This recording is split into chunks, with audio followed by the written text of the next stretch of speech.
if you press and hold on the lasso tool, you'll see beneath it the object selection tool.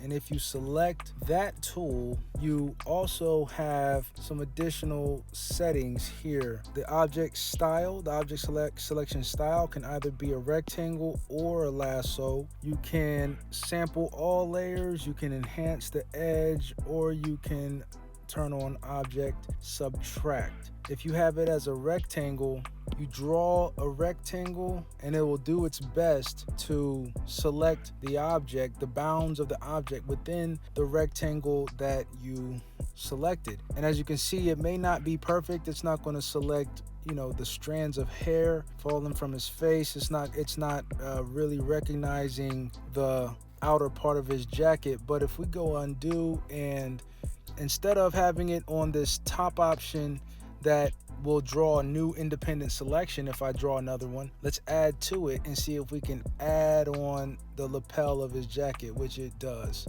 So you can now continue to move down the object that you want to select, and it will do its best to continue to select just objects that it finds within the selection. And as you can see, we're already beginning to very easily get a much better selection job than before. The next option down is once again the subtraction option, and if we want to zoom in a little bit with our two fingers, and if we select just this little section, we could try to see if it would select just that part, but it doesn't seem like it's doing the best job that we could do for that part. But once again, this is the overlap setting, the fourth setting down, and if for some reason you wanted to overlap a selection, you could do that with this option.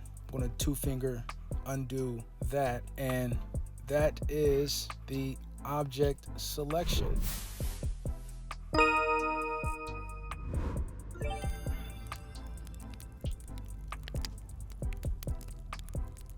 You don't see that every day. I got an idea.